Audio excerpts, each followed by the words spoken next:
Hola gente, ¿cómo están? Les habla Roberto Stepanenko, bienvenidos a mi canal. Hoy les tengo en un video, sí, algo que yo les había dicho y que yo les había recomendado a mi sistema operativo, te digo, que cambiaran porque pues Windows es un problema. Para efectos de este videito, para que ustedes juzguen, lo vean y después platicamos y me dejen sus comentarios aquí abajo, ¿eh? Si es que ahorita les paso el video y después me dicen, me comentarán qué pasó con él, ¿eh? Ahí les va. Look, I'm not going to sugarcoat this. If you're running Windows 11 right now, there are some things happening on your computer that you probably don't know about. And I'm not talking about conspiracy theories or paranoid nonsense. I'm talking about real documented features and settings that Microsoft doesn't exactly advertise on the box. So before you do anything else today, before you check your email or scroll through social media, you need to hear this. Because what I'm about to tell you could literally change how your computer performs, how secure your data is, and how much control you actually have over the machine you paid for. Let me start with something that blew my mind when I first discovered it. Windows 11 is taking screenshots of everything you do. Yeah, you heard that right. There's a feature called Recall that was introduced in newer versions of Windows 11, and it essentially takes snapshots of your screen every few seconds to create a searchable timeline of everything you've done on your computer. Microsoft says it's to help you find things faster, to let you go back and see what you were working on last Tuesday at 3 in the afternoon. Sounds helpful, right? Except here's the problem. All of those screenshots are stored on your computer, and they include everything. Your passwords as you type them, your private messages, your banking information, your medical records, everything that appears on your screen. Now, Microsoft claims this data stays local on your device and is encrypted, but do you really want that kind of comprehensive record of your digital life sitting there? The feature can be disabled, and honestly, most people should probably disable it immediately unless they have a very specific reason to keep it on. But that's just the beginning. Windows 11 has something called telemetry, and it's way more invasive than most people realize. Every time you click something, every time you open an app, every search you perform, every website you visit through Edge, all of that information can be sent back to Microsoft. Now, they say it's for improving the user experience, for fixing bugs, for making Windows better, and sure, some of that is probably true. But the amount of data being collected is staggering. And here's the kicker, you can't turn it off completely. Microsoft requires what they call basic diagnostic data to be sent at minimum. You used to be able to completely disable telemetry in Windows 7 and 8, but those days are gone. The best you can do now is minimize it, reduce it to the absolute bare minimum that Microsoft forces you to send. And let's talk about your Start menu for a second. You know those app suggestions you see when you open it? Those little recommendations for apps you might want to download? Yeah, those are ads. Microsoft is literally putting advertisements in your operating system. You paid for Windows, either directly or as part of the cost of your computer, and they're still showing you ads. Not just in the Start menu either. You'll see them in the Settings app, in File Explorer, in the lock screen, all over the place. And the really frustrating part is that these ads are based on your personal data, on your usage patterns, on your browsing history. Microsoft is tracking what you do, and then using that information to try to sell you stuff. That should make you at least a little bit uncomfortable. Now, I want to talk about something that affects your computer's performance in a major way, and most people have no idea it's even happening. Windows 11 has this thing called sysmain, which used to be called superfetch in older versions of Windows. The idea behind it is that Windows tries to predict what apps you're going to use based on your patterns, and it preloads them into memory so they open faster when you actually launch them. Sounds smart, right? Except on many systems, especially those with slower hard drives or limited RAM, sysmain causes more problems than it solves. It constantly reads from your disk, thrashing your hard drive, slowing everything down, making your computer feel sluggish, even when you're not actually doing anything. The disk usage sits at 100% in Task Manager, and you can't figure out why.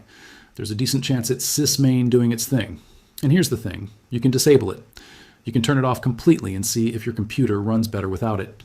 For a lot of people, especially those with older hardware or traditional spinning hard drives instead of SSDs, disabling sysmain makes a huge difference. Windows Update in Windows 11 is another area where Microsoft has taken away your control. You cannot disable Windows Update anymore. You can pause it for a few weeks. You can set active hours so it doesn't restart in the middle of your workday, but you cannot turn it off. Microsoft will force updates on you eventually, whether you like it or not. And while automatic security updates are generally a good thing, there's a problem. Sometimes these updates break things. Sometimes they cause compatibility issues with your software or hardware. Sometimes they introduce new bugs. And when that happens, you're kind of stuck. You can roll back an update after it installs, but by then the damage might be done. You might have already lost work, already dealt with crashes, already spent hours troubleshooting. The fact that Windows 11 requires an internet connection and a Microsoft account during setup for the Home Edition is another contentious issue.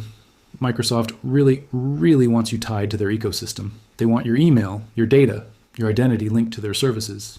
And while there are workarounds to bypass this requirement, the fact that Microsoft makes it difficult says a lot about their priorities. They're not designing Windows to give you maximum freedom and control.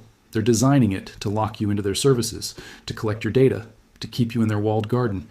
Let's shift gears and talk about Edge browser for a minute. Windows 11 really wants you to use Edge. It's set as the default browser, and Microsoft has made it increasingly difficult to change that default to Chrome or Firefox or whatever you prefer. But here's something most people don't know. Even if you set a different browser as your default, Windows 11 will sometimes bypass that setting and open links in Edge anyway. Certain system links, certain widgets, certain features will only open in Edge regardless of what you've set as your default. Microsoft got sued over similar behavior back in the Internet Explorer days, but here they are doing it again with Edge. They're using their control over the operating system to push their own browser. OneDrive integration is another thing that catches people by surprise. Windows 11 really pushes OneDrive hard. Your desktop, your documents, your pictures, they can all get automatically synced to OneDrive without you explicitly asking for it. And while cloud backup is great in theory, it causes confusion when files don't behave the way you expect them to. You delete something from your desktop, and it's suddenly gone from OneDrive too, maybe from other devices as well.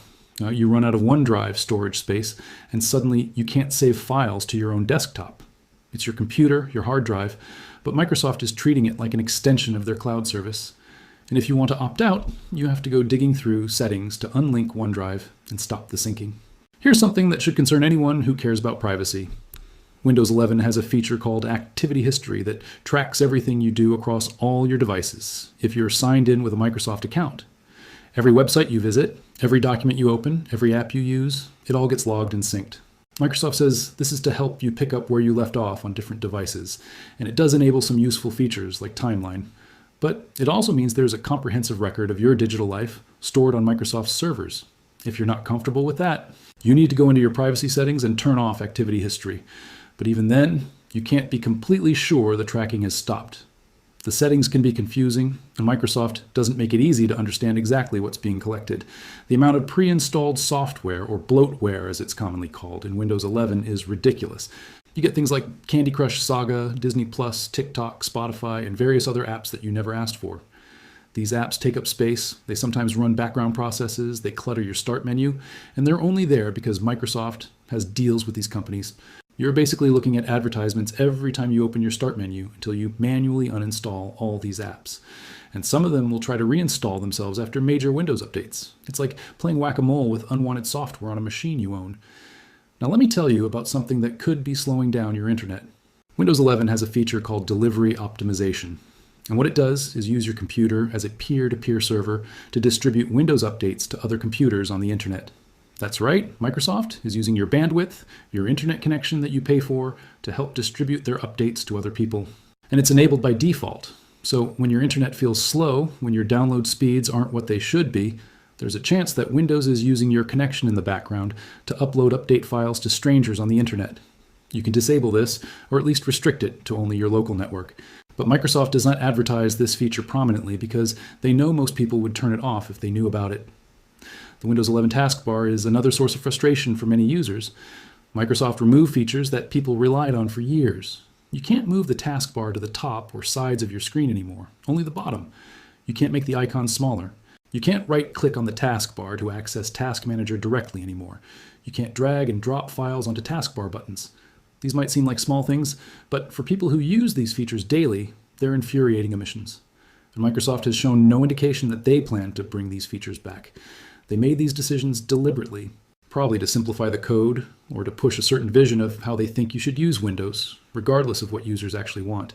Even if you've gone through the trouble of setting another browser as your default for everything possible, Microsoft keeps finding new ways to force you into Edge. It's anti-competitive behavior that flies in the face of user choice. Network discovery and file sharing in Windows 11 can be a nightmare to set up if you're trying to share files between computers on your local network. The settings are scattered across multiple locations, the permissions can be confusing, and Windows often blocks network access by default in ways that aren't immediately obvious. What should be a simple task of sharing a folder on your home network becomes an exercise in troubleshooting firewall rules and network profiles. The way Windows 11 handles file associations is frustrating too. Even after you set your preferred apps for opening certain file types, Windows sometimes resets these back to Microsoft's default apps after updates.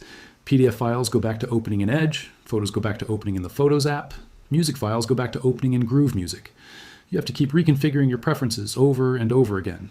Windows 11's mandatory hardware requirements with a TPM 2.0 and certain CPU generations locked out perfectly good computers from upgrading officially. Microsoft's stated reason was security, but it left millions of users with functional fast computers unable to upgrade without workarounds or being forced to buy new hardware. And for what? So Microsoft could enforce tighter control over the platform and push their vision of secure computing that happens to benefit them more than users. The way Windows 11 handles multiple monitors can be problematic too. Sometimes window positions don't restore properly after disconnecting and reconnecting displays. The scaling can be inconsistent between monitors with different resolutions. The taskbar behavior across multiple monitors has fewer options than it did in Windows 10. For people who rely on multi-monitor setups for productivity, these are real issues that Microsoft hasn't adequately addressed.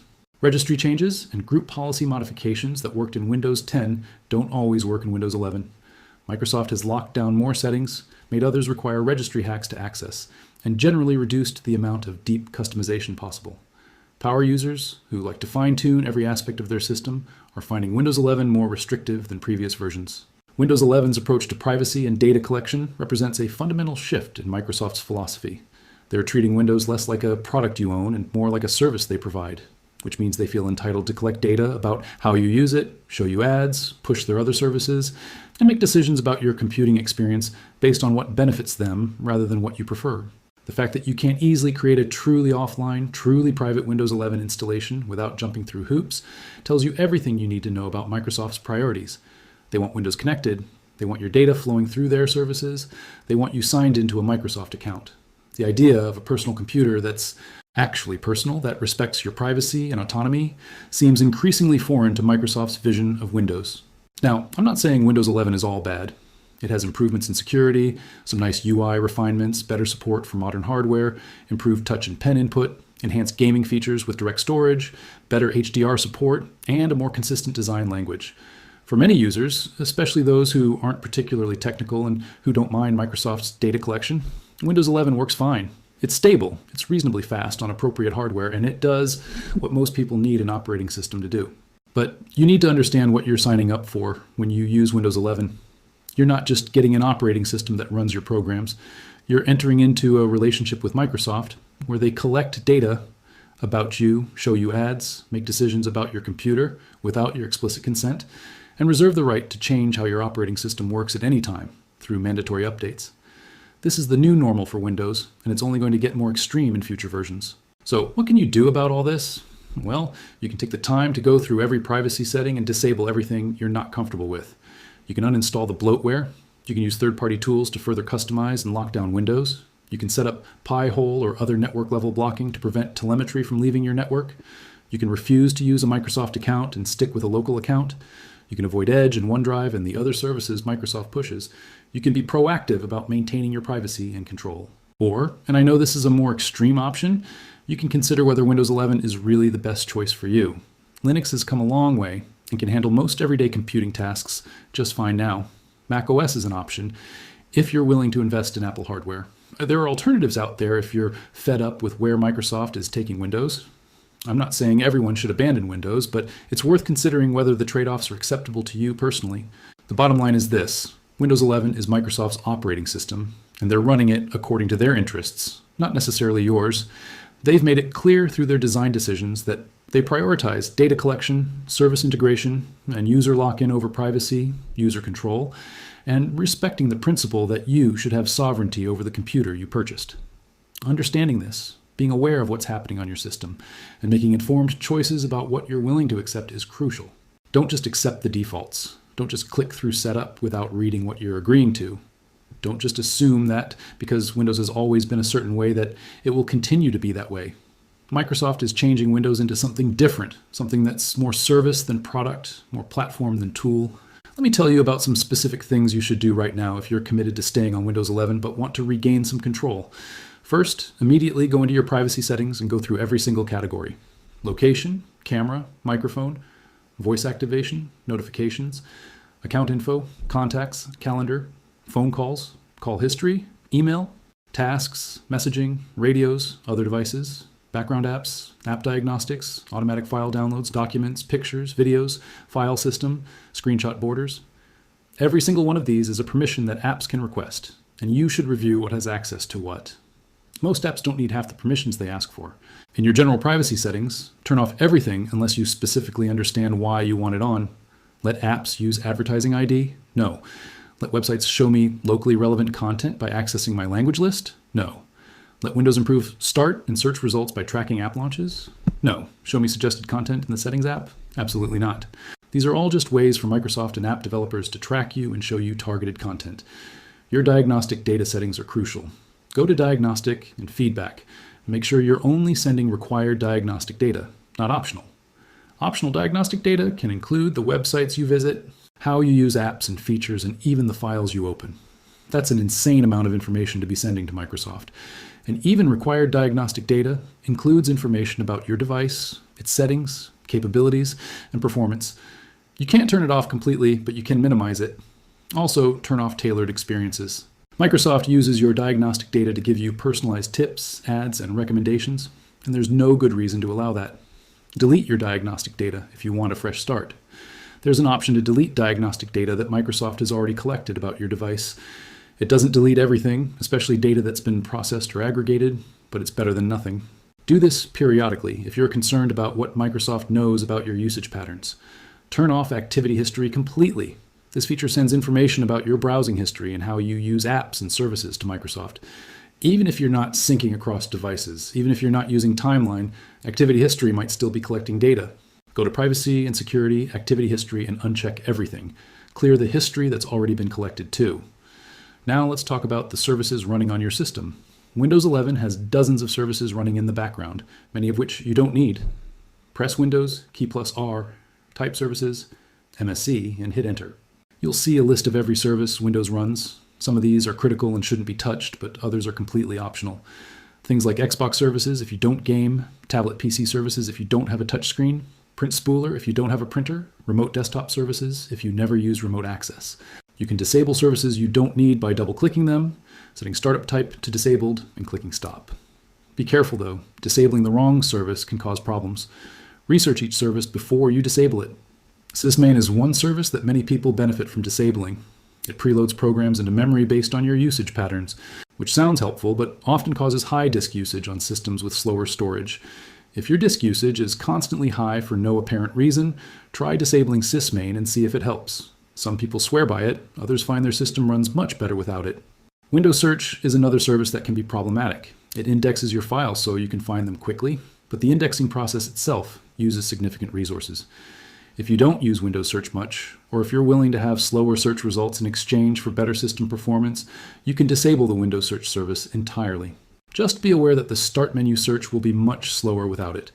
Prefetch and superfetch data can be cleared to potentially improve performance. These are files Windows creates to speed up program loading, but they can accumulate and become counterproductive. Navigate to C:\\windows\prefetch and delete the contents of that folder. You need administrator permissions, and Windows will recreate the files you actually need, but it can help if your system has been running sluggishly.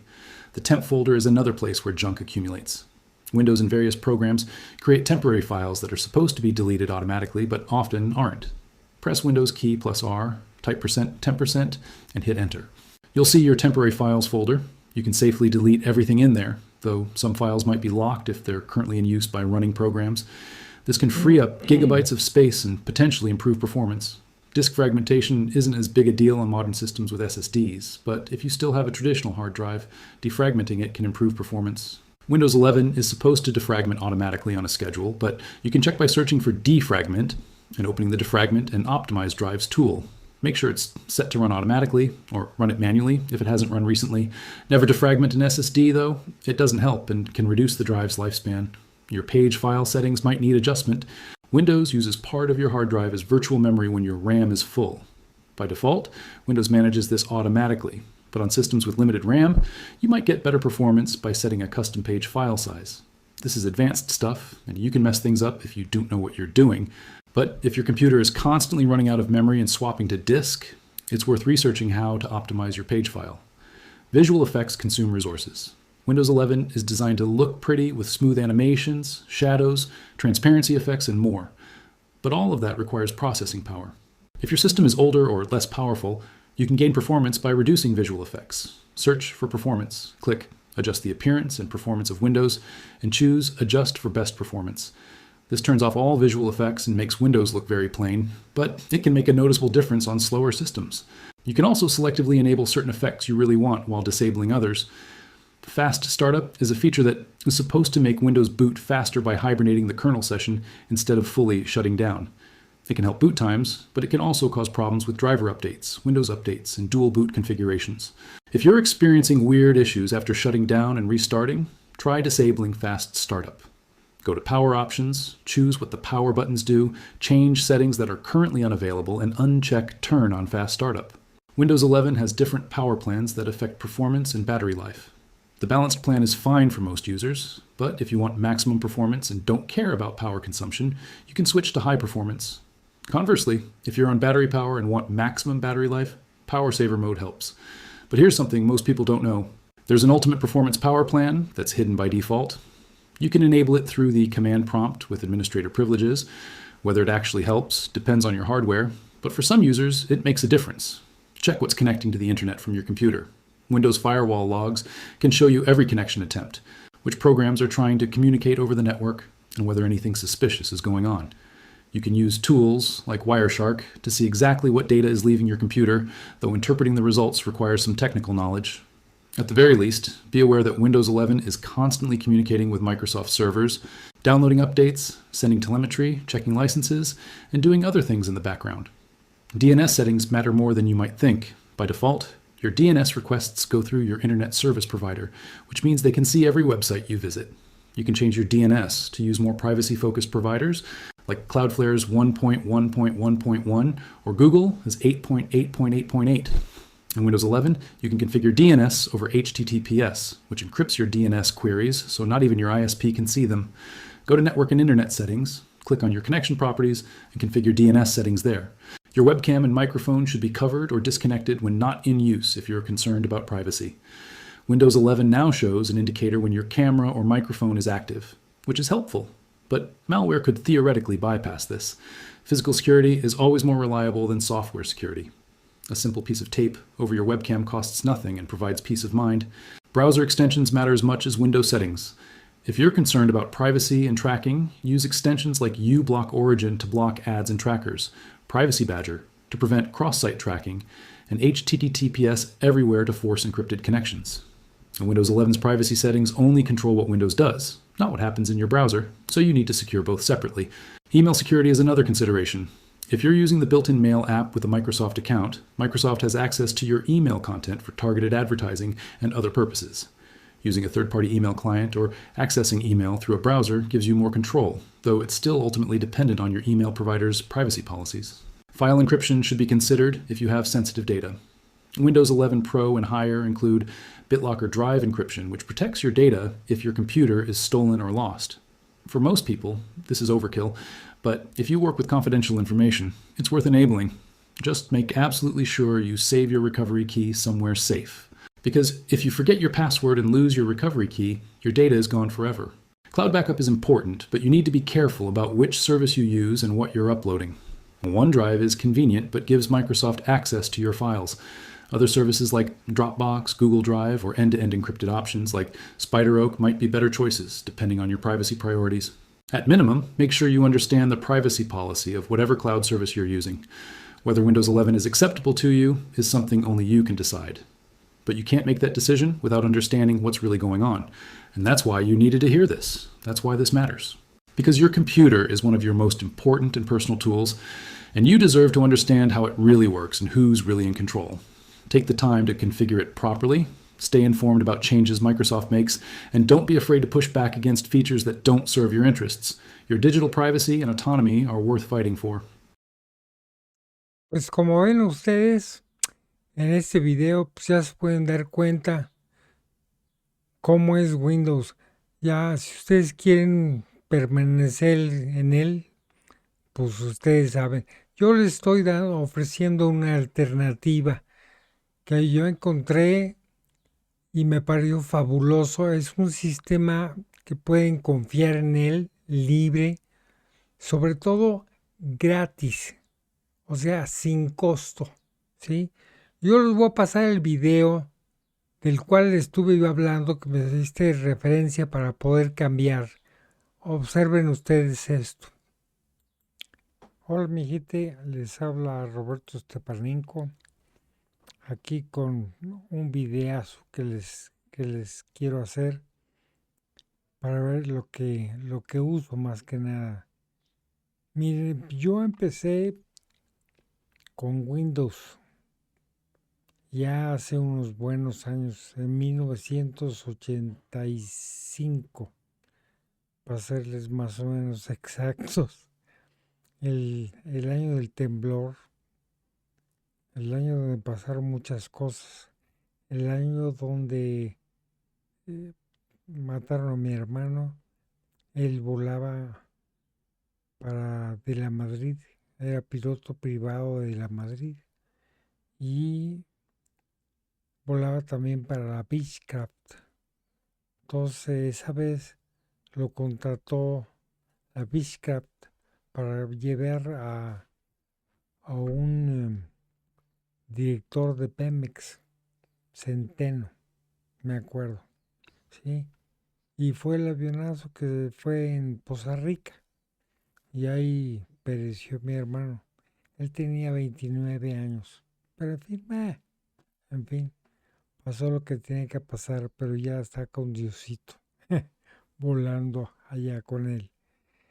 Bueno, yo, para no desviarlos mucho de este tema, quería decirles, pues empecé con Windows. Windows para mí, pues olvídense, era lo último, lo más novedoso en el mercado. Pues empezamos, compré Windows, lo instalé en la computadora y empecé a funcionar padrísimo. Fueron años y años que pasaron y yo encantado de la vida.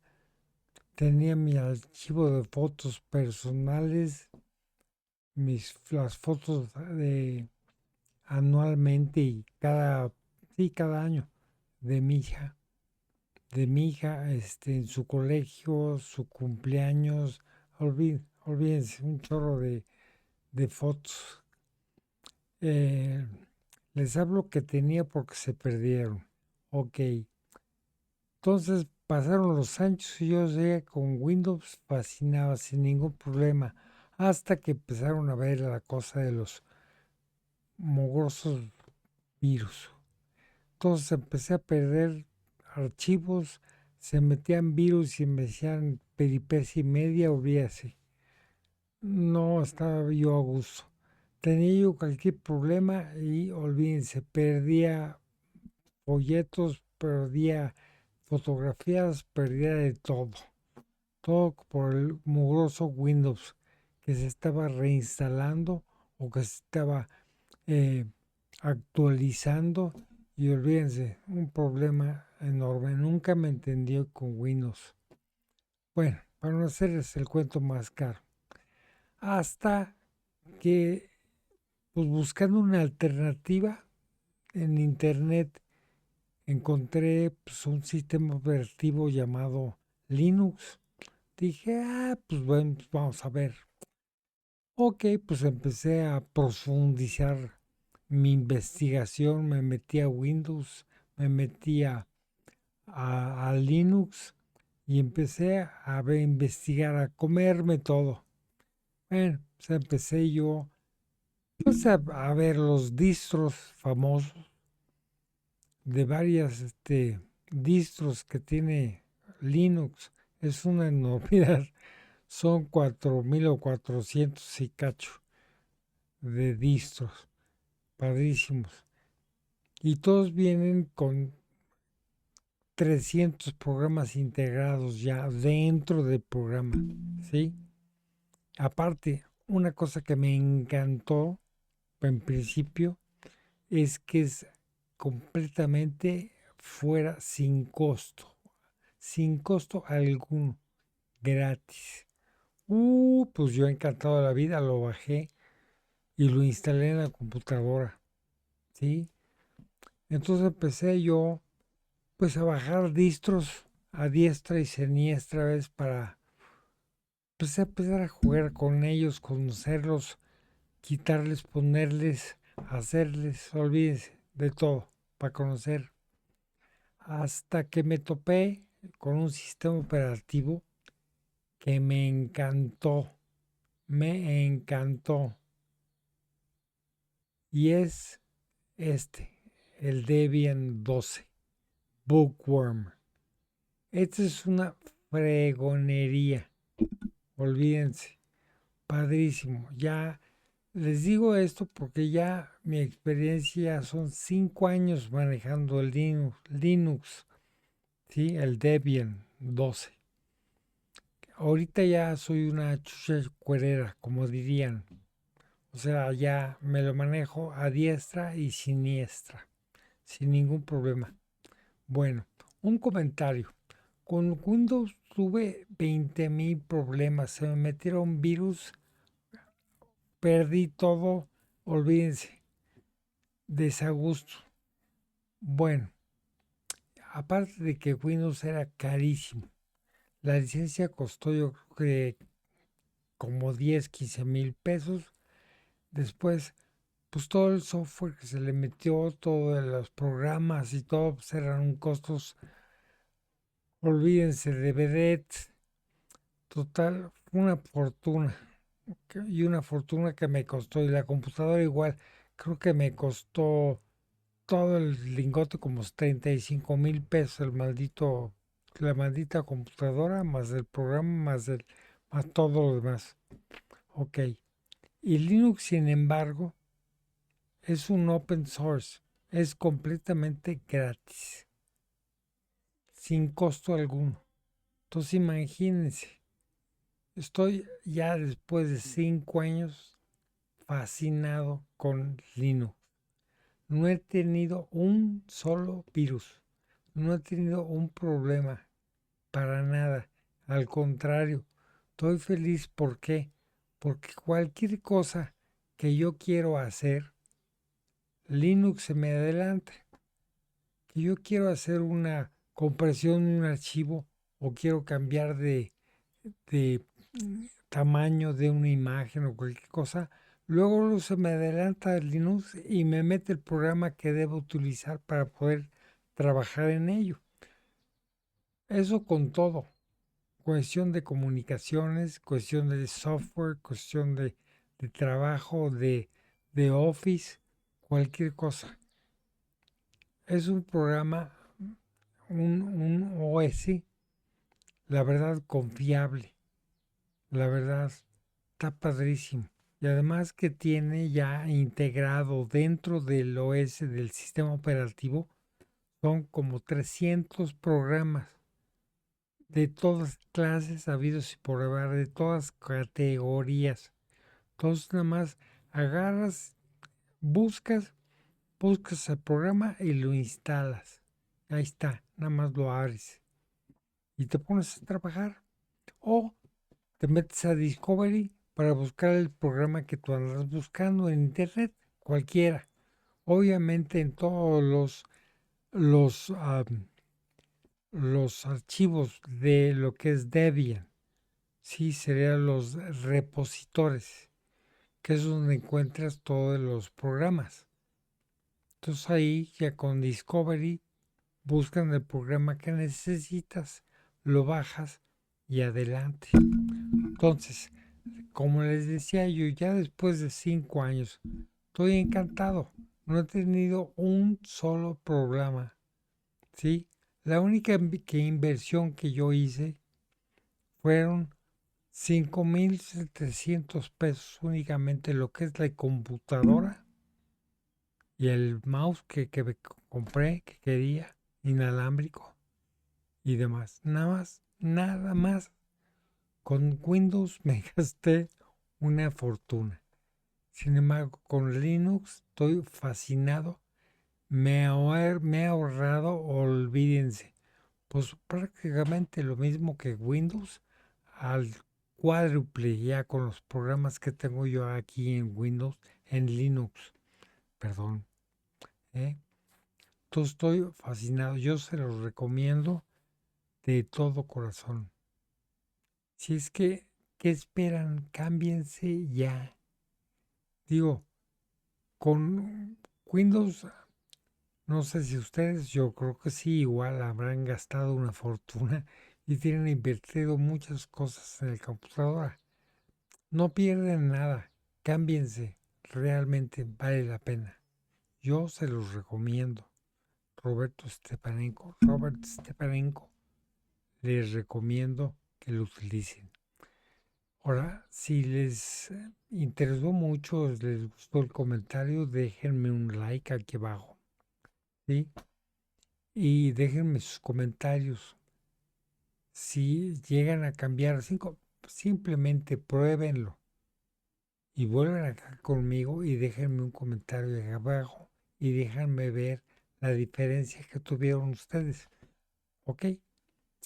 Ok, pues nos estamos viendo. Si les gustó el video, pues denme un like y sus comentarios. Ok, y nos vemos el próximo video. Ok, ahí nos vemos y que estén muy bien. Ok, chao. Bueno, pues ya vieron ustedes ambas partes. Ya vieron el por qué. Igual me harté de Windows porque ya son tantas cosas que metiche, o sea, tiene que ver con todo. O sea, toda la información que metas lo tiene Windows. Te captura, te secuestra únicamente. O sea, ustedes saben, perdón, si quieren seguir con Windows o quieren ser libres y principalmente, primordialmente, es mantenerse fuera de costo, gratis, ¿sí? Pasándose a Linux. Además que es 1000 veces mejor. Windows es una reverenda porquería. Un punto de vista muy personal. Eso sí, se los aclaro. Ok, no olviden de dejarme sus comentarios aquí abajo, ¿no? Y yo los dejo con uno de mis primeros videos al respecto. Sí, para que vean que esto no es cuento. Pues yo llevo ya 50, 60, que 40, 30, son 45, 50 años con computación. O sea, harto de Windows. Apenas, y llevo 5 años con Linux. Fascinado de la vida. Gratis, completamente. Y con todos los programas habidos y por haber sin ningún problema. ¿eh? Yo los dejo con el video y déjenme sus comentarios. Ok. Bueno, suerte, denme un like, ¿sí? Y déjenme sus comentarios. Quiero oírlos. Ok. Gracias. Bye. Hello and welcome to my channel. I'm Robert Stepanenko. Today I want to tell you that with all the advances in technology available today, countless processes, videos, avatars, structural changes, and more can be carried out that cannot be trusted to be real. That's why you shouldn't trust, much less believe, everything you see. Initially, it's very difficult to distinguish what is real or a copy of the original. People like me, serious and untrustworthy, who appreciate things well done, seeking the best materials and results, always looking for the best price with the highest possible quality. So, if you're a demanding person always looking for quality and a good price, then welcome to my channel where you'll find results, comments, recommendations, tips, and advice using cutting edge technology. I've been in computing for 42 years and have been using Linux for 5 years now. Many of you ask me, and what I ultimately ask you is, what do you want? Quantity or quality? Everything is possible, even if miracles take longer. And in the case of Linux in particular, it takes a while, but it gives results that are in line with reality. If you agree with me, subscribe to my channel and give me a like. We'll see you on my next video, okay? Take care.